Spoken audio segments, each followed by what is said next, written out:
Batman Arkham Knight is probably the most divisive of Rocksteady's trilogy. For all of its huge upsides, people are quick to point out its downsides.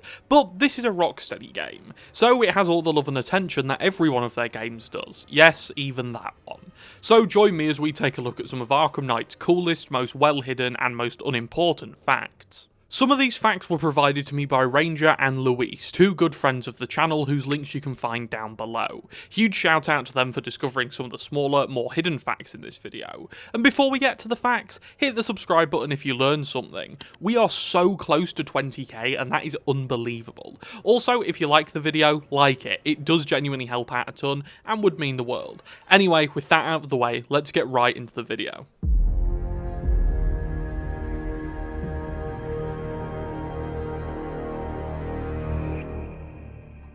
While exploring the expansive Gotham City given to us in Batman Arkham Knight, you might notice a ton of businesses and shops lining the street, but have you ever stopped to see what they're called and why they're called what they are? Well, a few standout names are as follows, and we'll begin with the Grinning Fishmonger, a clear reference to Joker's laughing fish, most prominently featured in the 1993 episode of Batman the Animated Series, titled The Laughing Fish, but also being featured in comics released as far back as the late 70s. Another one you might have missed is the Deacon's Mission, which is actually necessary to scan for a riddle, but is also a direct reference to the cult classic story, The Cult, a revolutionary story for the Dark Knight where Deacon Blackfire, yes, the guy you take down in less than 2 minutes in Arkham Knight, manages to kidnap Batman, hold him hostage for weeks, and eventually convert him to be a mindless drone who ends up gunning down a ton of people, before he snaps out of the mind control and takes Gotham back from the Mad Deacon, who has weaponized his homeless army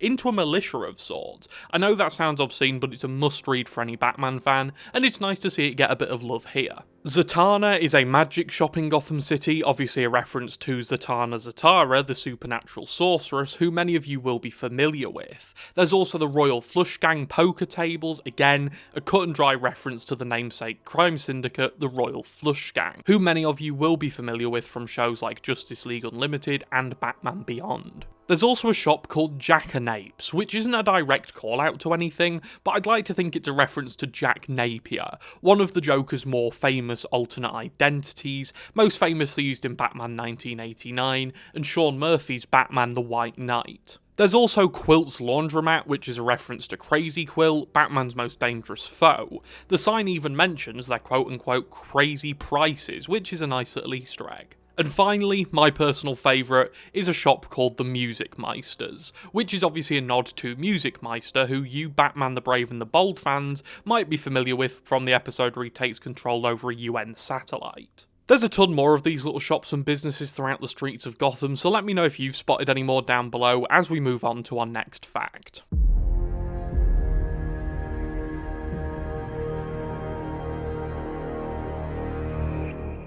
Thanks to games like Batman Arkham VR, we get a nice glimpse into what was going through Bruce's mind between the events of Batman Arkham City and Batman Arkham Knight. But this time period is also touched upon in Arkham Knight, with the story titled Faithful Servant, which gives us a nice look into that mysterious period through the lens of Alfred, Bruce's most trusted ally. Breakfast at Wayne Manor was served at 6 AM and traditionally consisted of an egg white omelette, a pot of black coffee, and a pair of mild painkillers served on a small silver dish to the side of the tray. Lately, Master Bruce had taken to leaving the omelette. Today was no exception, Alfred noted, stepping out of his employer's bedroom, tray in hand. This was unlike Bruce Wayne, who would force down bloody slabs of meat when sick, rather than risk loss of muscle mass. But Master Bruce hadn't been himself since the Joker died. Alfred expected some change, naturally, but he had hoped his master might relax. Instead, Bruce had attacked Gotham's criminal population with renewed intensity. When Alfred questioned him, Bruce had explained the necessity of striking while the power vacuum still remained. Eminently sensible, yet Bruce's urgency seemed like a man running out of time. Alfred found Bruce in the Batcave, of course, already suited, sending revised specifications to Lucius for the new Batmobile. "Sir," Alfred ventured, "given that we have no pressing leads this evening and sundown is not for another 45 minutes, I thought I might tempt you with what remains of your breakfast." 42 minutes. Bruce kept his eyes on the Bat computer screen. Alfred paused for a moment, wondering what possibly could have driven the man he raised to keep secrets from him for the first time in 30 years. "Very good, sir," Alfred said, before leaving the room. This story is a great look into the goings-on in Wayne Manor, showing us that Bruce had gone into something of a paranoid mindset, more so than usual, following the Joker's death.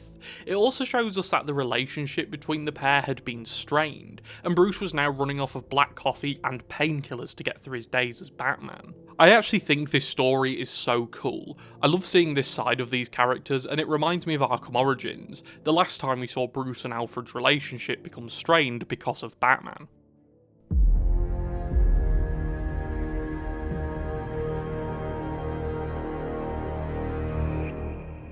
Arkham Knight has such a great array of challenge maps and racetracks. We've got returning favourites from Arkham City like Wayne Manor and the Iceberg Lounge, newer favourites like Crime Alley and Endless Night, and remasters of old favourites like Silent Night and the Batcave.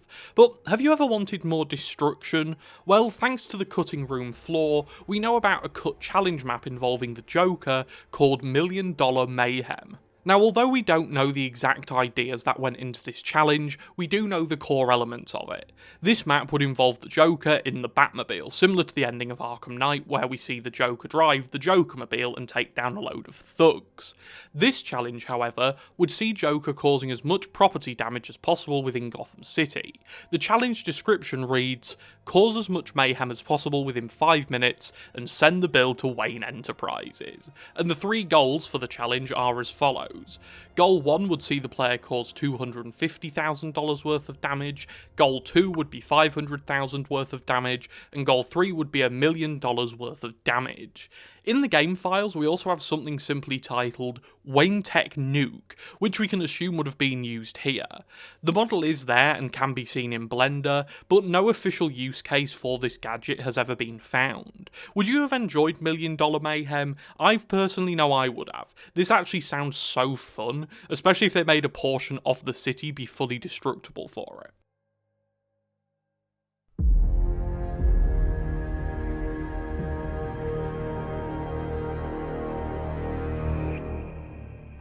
The Arkham series perennial cook Prometheus. Oh my god, what a line. The Arkham series perennial cook Prometheus takes centre stage here, as he is once again made to sit in the files and watch his contemporaries play with Batman in Gotham City.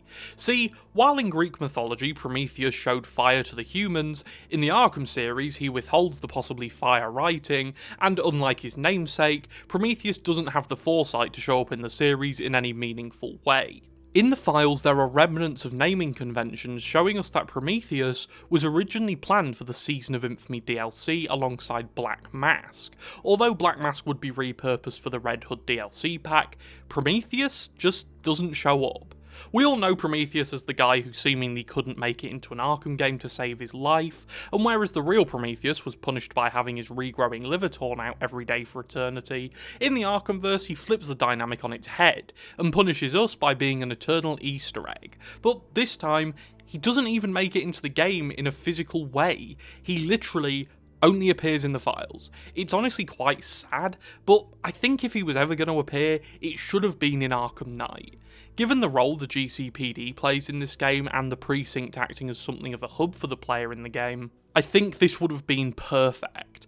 Hypothetically, I think having Prometheus doing some cop killing and having Batman hunt him down, with the pair ultimately engaging in a boss fight atop the GCPD roof, could have been outrageously cool, and might have been one of the most satisfying side missions in the game, given his build-up across Asylum and City. However, this never materialised, and instead we got Mad Hatter, Killer Croc, Mr. Freeze, and Ra's al Ghul, who, let's be honest, are all probably in the top 10 side missions in Arkham Knight, so I'd say we got a good deal here.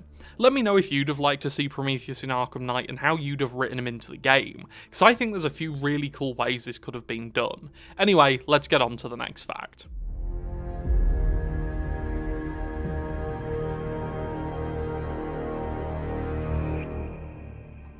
As with all video games, cut content is a massive part of the development cycle for the Arkham series. We know Arkham Asylum was supposed to have an entirely different island, we know City was supposed to have cut thugs, and we know Origins was supposed to have Batman say the iconic "I'm Batman" line after beating Deathstroke on the final offer.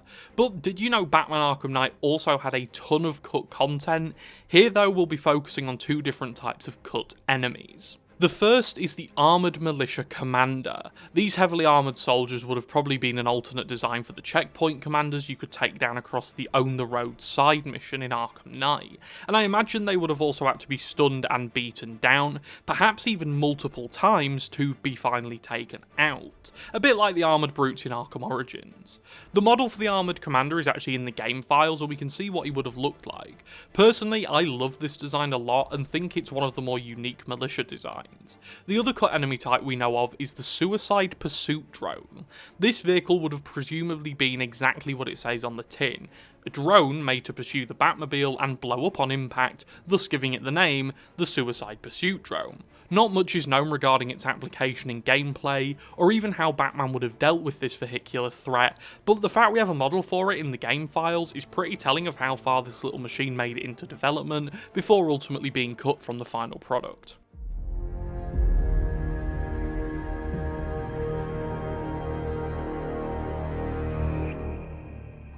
If you're anything like me, one of the main reasons you keep coming back to the Arkham series day after day is the fact it's your job to do so and you love it. And the awesome array of skins and cosmetics in the series, especially Batman Arkham Knight. Even discounting mods, we have the Dark Knight, Flashpoint, Battinson, 1970s, a new 52 suit and a ton more. But did you know there are actually a handful of suits cut from the game? Well, this image released by Warner Bros. And Rocksteady shows us an array of suits, most of which we ended up getting in the final game. We can see the Beyond suit, the anime suit, the Catwoman 70s design, Zur-En-Arrh, the new 52 Nightwing suit, and a few others you might recognise, and some you probably don't. We can see Alex Ross's Justice armour, a suit which is thankfully now available thanks to Medi's mod, which I'll link down below. We can also see a Robin design hidden in the back, and we can look at some more art for this and find it's actually a Damian Wayne suit. Obviously this doesn't mean Damian was cut from the game as a character, in the same way that having the Beyond suit doesn't mean Terry McGinnis was cut from the game. We can also see a really cool red hood design. I think this was probably cut because it does look a little odd, but honestly, I really like it. I think it's got that comic book goofiness the Arkhamverse sometimes needs. This can be seen as well as a long Halloween suit with the Arkham Origins face, presumably due to the fact the one and only time we see the long Halloween suit is in the game's DLC, and that's seemingly it for cut skins. But I also think it's worth noting how some of these suits have different body sculpts than in the final game. The Beyond suit is much skinnier, the anime suit isn't as bulky, and the Flashpoint suit is much more menacing. This was just a small observation I made, but nonetheless this is such a cool little look into what we could have had.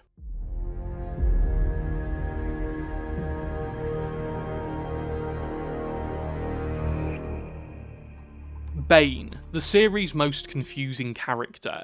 Is he cool or is he a mindless meathead in search of venom? Well, either way, it's clear people love him one way or another in this series. What you might not know though is where he went after Arkham City, and why he never appeared in the series after this. Well, once again, the City stories give us a definitive ending for the man who broke the bat. This comes in the City story simply titled Homecoming.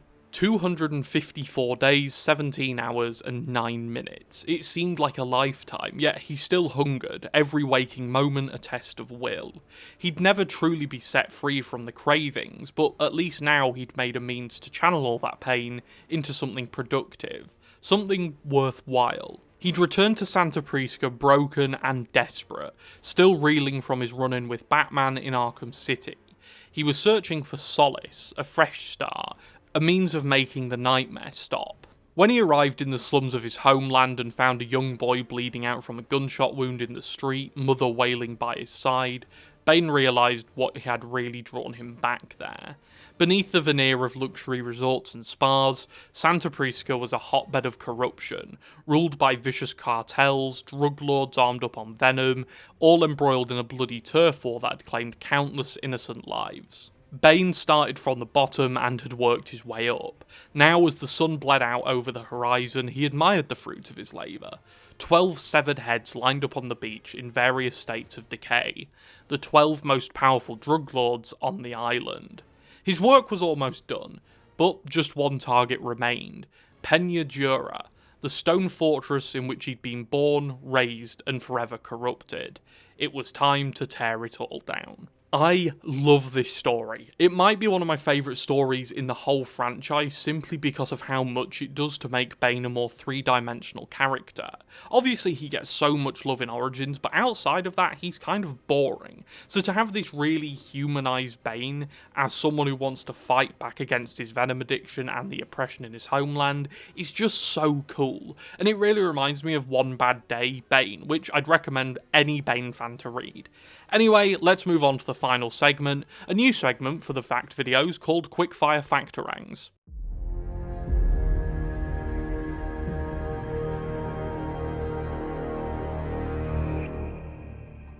During Arkham Knight, if you move the camera, Batman's head follows it, but did you know if you press and hold A while doing this, he'll face forward again? This also works for other playable characters.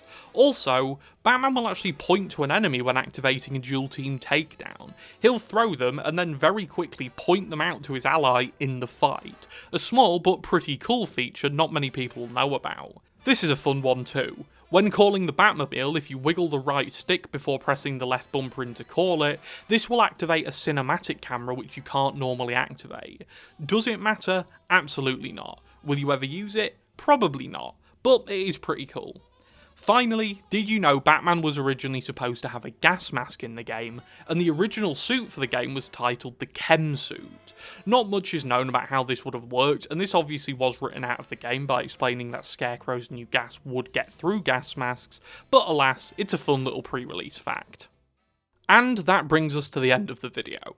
Let me know how many of these you knew and which Arkham Knight fact was your favourite down below, and as always, if you learned something here, drop a like. Again, a huge shout out to Ranger and Luis for a few of these facts, their links will be down below. Thank you all for watching, I hope you enjoyed, I'll see you next time, and goodbye.